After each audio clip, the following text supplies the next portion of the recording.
Hello YouTube, Beating from the bedroom here, your guitar junkie. What did I do now? Well, let's start off with this little nugget.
Yeah.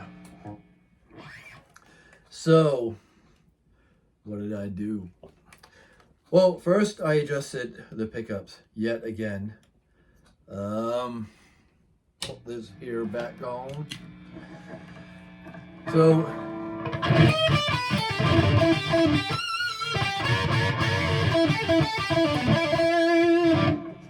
it's a little bit brighter, and the neck.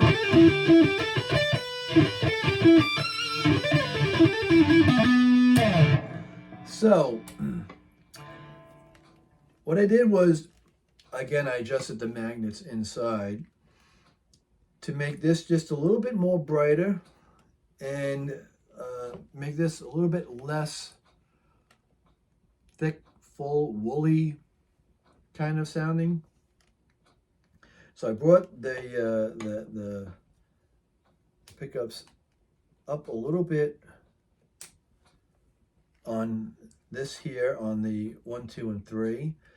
The 4, 5, 6, I pretty much left alone. And I brought the magnets down on the neck, just so that when you're playing it, it's clearer for each note, if you know what I mean.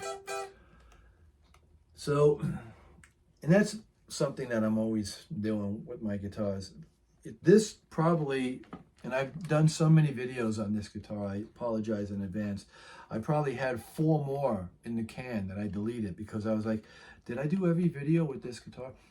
This probably has to be, you know, I have to go on record by saying this has to be probably my #1 agile single cut Les Paul style guitar. I gravitate to it all the time. Maybe it's because, let's face it, you gotta enjoy looking at a guitar. And I enjoy looking down at this flamed maple cap that's bluish green. It's like a turquoise, sky blue, you know, faded kind of thing. It's not that heavy. compared to some of my guitars, especially some of my other Agile guitars. Probably a good 8.5, 9 pounds, but I've got some that are like 10 pounders or more. These pickups sound very close to my PAF hand wound pickups that were made for me out of Australia from my 59 Greenie Moore. They sound very, very similar to that, you know. I can't believe that they're that good. What else I love about it is the 22 medium jumbo fret nickel polish. I'm tending to like the tone of the nickel polish more than the stainless steel. I think the stainless steel makes it sound a little bit more brighter and tinnier. The sad thing about it is that, you know, you could wear these down. The amount of playing that I do, I could wear them down. And I could see that happening. I would play this guitar a good 2-3 hours easily. And so that's, you know, that says a lot for me. This has the GravTech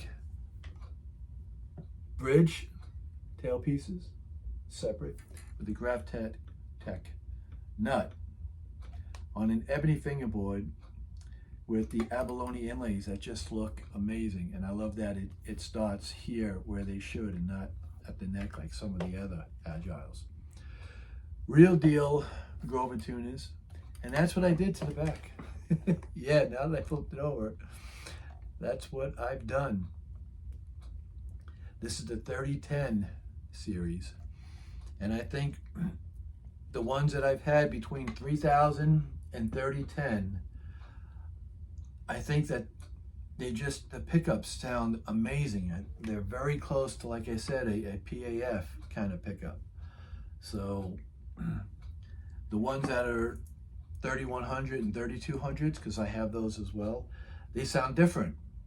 They still sound good, but they sound different. These, if you find something that's a 3000 or a 3010, something in between, I don't know if there's anything other than a 3000 and a 3010, but you find any one of those two models, they're gonna sound amazing. The pickups are gonna sound fantastic. They're not microphonic, and you can adjust them, you can do what you want, and they sing. So yeah, because I would be in here playing this for a couple of hours, you know, my hand starts to sweat, and I was starting to get a drag, you know, chalking up. So I took stainless steel to the back, and I just really sloppy, just went up and down with it. And I started playing it, and then I was like, oh, that's not enough. So I did some more, and then I did some more, and I said, screw that. I went and I grabbed some sandpaper, 160 grit to 320, I think it is. And I just started sanding it, and then it was looking sloppy. So I said, well, I think I should tape it off. So you can see I taped off by the headstock and taped off just before it hits the heel of the neck. Then I started going at it again with the sandpaper, and this is the part that I did the most, because it's where I would do it and then wipe it down and play the guitar, do it, wipe it down, play the guitar. And I got to a point where this is like what I like the most. This is the feeling I like the most. It's the fastest. And then I just used my my lemon oil that's got the stain in it, and just wiped it down, and you can see it's a little bit of a shine to it. That's all I did, was use that oil, that lemon oil. It's got it kind of darkens the wood, because the wood was looking lighter than this due to the sanding. Once I wiped it down and then I put that oil on it, it gave it that kind of like dark mahogany color, which is cool. Dragon's still there. You can't really see it because it's black, but it kind of fits in with the body where you can't really notice it, but it is there. Black and Blue, that was my band for 10 years. So yeah, again, you know, I've said it before, these are shielded, the covers are shielded, this is shielded, the cover is shielded, and 500K pots in there, no pull push. And I say that because you got to pull it before you can push it, unless you have a push. So no coil splitting here, and it's real, you know, raw sounding guitar with no bells and whistles, and it's just amazing. So yeah. So that's what I did to it. And before I started, I was like, well, I'll just do this stainless steel like lightly, like it did it on my bird's eye maple. So if I were to sell it down the road, it wouldn't look too bad. It would look okay and feel nice. And then I was playing, like I said, I could play guitar for like 2-3 hours, and you know, come in here at like 1 o'clock, 2 o'clock, and then look up and realize, oh, you know, it's 5:30, kind of thing, and I could just play something and just start tweaking it, just start messing with the pickups, the magnets, my pedal board. Always, you know, the only two things that I never adjust on my pedal board, it's probably my Andy Timmons Demon FX clone. Those knobs stay exactly in the same place. And my GoCo Sonic Fuel. Everything else, I constantly, you know, I'm changing knobs, I'm moving, I'm tweaking, I'm doing this. So the Earthquake special cranker, that's so versatile between the silicone side and the germanium side. A lot of times, like right now, I have that, the volume is set at 1 o'clock, and I have the tone and the more, that's like the gain, set at 3 o'clock, sorry, at 9 o'clock. It's never gone past 12 o'clock. Sometimes I have them off completely, sometimes. And the Venture Vibe, it's got a 3-way toggle, so it goes from a rotary to like a Leslie to a chorus. And right now I have that set on a thick, warm chorus that's not overwhelming. And the vintage phaser that I have, the phase shifter pedal, it's just got one knob, and you know, I never let that go past between 3 and 4 on the knob. Sometimes it's at 3, sometimes it's at 2, sometimes it's at 1, but it never really hits 4 or past that. But my foot would hit that knob sometimes, like the others, and I was going to tape them. Bonamassa taped his. He said he doesn't do it to hide the settings from anyone. He does it because he doesn't want to, once he's got it where he wants it, he doesn't want to hit a knob in the middle of a set, you know, middle of a show, and then change it. And I've done that before. I've done that especially with the vintage phaser. Because so it's one big fat knob, and I could hit it with my foot and then bring it all the way to 10, turn it on and go, ooh, what did I do here? And then have to fix it. And the delay, I'm constantly changing the 3 different settings on the delay. Basically, it's always like a slapback. That's what I like.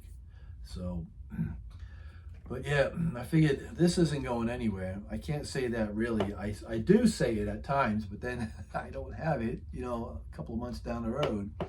But I could honestly say with the amount of playing I put into this guitar, and it's still the original strings, I'm just too lazy, and I've got the strings, I should really do it.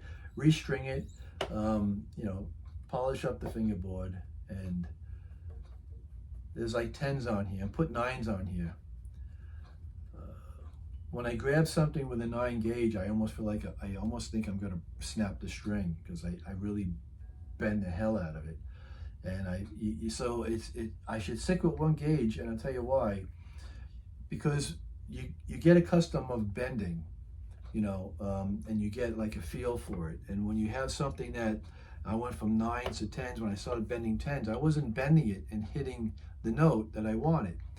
And now I start bending it with the 10s, and then I go to grab the 9s, something with a 9, and then I'm over bending. I'm bending past where it should be. Like a guy we used to know that played, you know, another band that I was in at one time. This one guy, he played beautiful melodies on the guitar. He had a lot of nice chords and stuff like that, riffs, but when it came to soloing, you know, he couldn't solo. We never told him. And he would bend a note and bend it and bend it out of tune. Not ever bend it in key, you know, to what we were playing. Never had the heart to tell him. So yeah, that's what, you know, I should really put my 9s on here. But again, I don't want to, I'm getting too used to the 10s, and I gotta break that. Gotta stick with one gauge. Stick with one gauge, dude. You know, dedicate yourself. So yeah, I've noticed that I've lost a lot of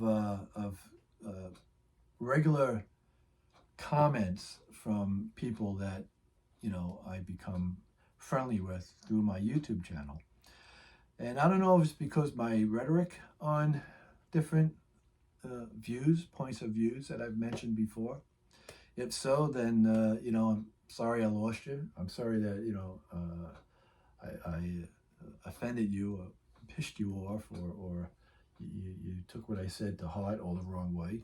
Or you just didn't like my point of view on something. Everyone's got a point of view, you know. So I do have a question, though. I get a lot of people. It's like different. It's like the same ones, but in different different names. They just started a YouTube page, like a channel, a week or two, and then all they do is they put names in my comments. Does anyone know what that's all about?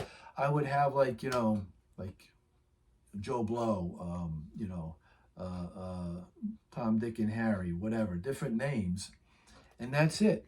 And if I just spell out the first letter of each one, it doesn't make any sense. Doesn't, and I don't get what the names are. And I tried typing back, like, you know, question mark, you know, WTF, you know, get no response, but I get a lot. And then when I look, they just opened up an account just recently. And I don't know if they're just being a smart ass or what, but I report them I report them as harassment to YouTube, because I don't get it. I don't get the whole thing. What's with the names? Does anyone else get that? Does anyone else have that same thing? Because like I said, I report them. I mute them from the channel, and then I make it where they can't view my channel anymore. So, but I really like to know, because if it's something to get me to get started in something with them, then, you know, reply back and tell me what's with the names.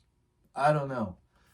So thanks for watching. If you know the answer to that, or if if you're getting the same comments on your YouTube channel, the same names, just names that mean nothing, let me know. Tell me what it's about.